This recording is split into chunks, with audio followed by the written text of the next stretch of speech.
আসসালামু আলাইকুম। আপনার মেয়ে কি ভার্সিটিতে পড়ে? আপনার মেয়ে কি কলেজে পড়ে? আপনি গ্রামে থাকেন? আপনার মেয়ে কি ঢাকা শহরে থাকে? আচ্ছা, কি বুঝে, আপনি কি বুঝে আপনার মেয়েকে ঢাকা শহরে পাঠিয়ে দিচ্ছেন? আপনার কতটুকু আত্মবিশ্বাস আছে?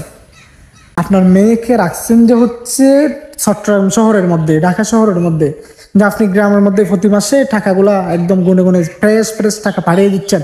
আদৌ কি আপনার মেয়ে কি একদম আপনার বাড়ি থেকে যে এরকম পবিত্রভাবে আসছে এরকম আছে? ও কি এখনো ভার্জিন আছে?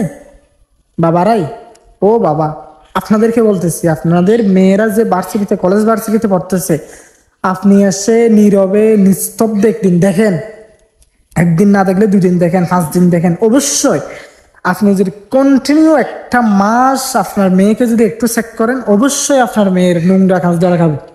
আমি 100% গ্যারান্টি এখানে আছে। আলহামদুলিল্লাহ, আমার অনেক বোনেরা আছে যারা ভালো, কিন্তু কলেজ ভার্সিটিতে পড়া মেয়েদের একটা বড় অংশ হচ্ছে যেটা বর্তমানে দেহ ব্যবসার সাথে জড়িত।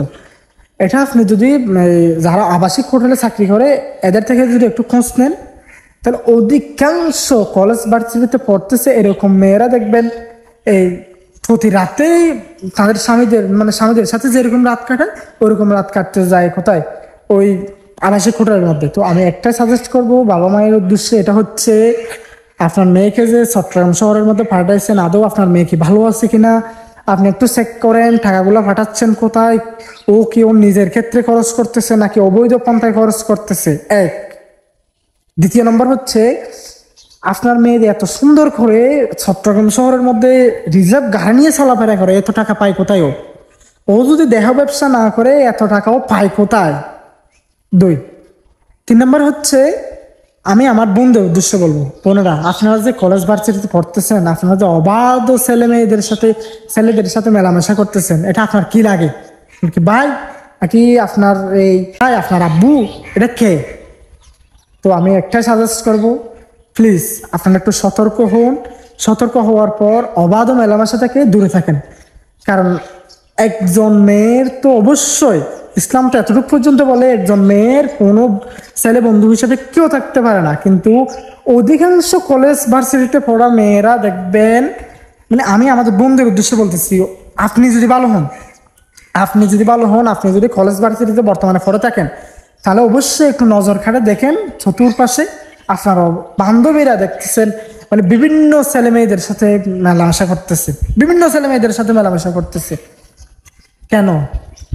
ওদের কি মানে মূল্যবোধ বলতে কিচ্ছু নাই? একটা মেয়ের সতীত্ব একটা সর্বোচ্চ বড় জিনিস। আর আমার বোনরা তো অবশ্যই জানেন যে কলেজ ভার্সিটিতে যারা পড়েন তারা অবশ্যই জানেন যে কলেজ ভার্সিটির পরিস্থিতিটা কেমন।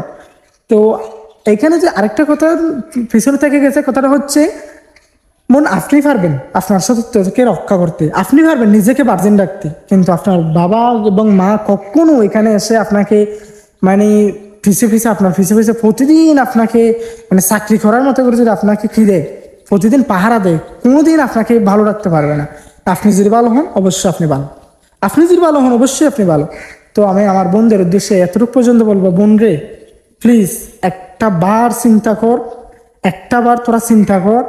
আমি মুসলমানের বাচ্চা হই, আমি যে কোনো ধর্মের মেয়ে হই না কেন, কিন্তু সতীত্র জিনিসটা প্রত্যেক ধর্মই বলে। জেনা করার কথাটা কোনো ধর্মেই বলে নাই।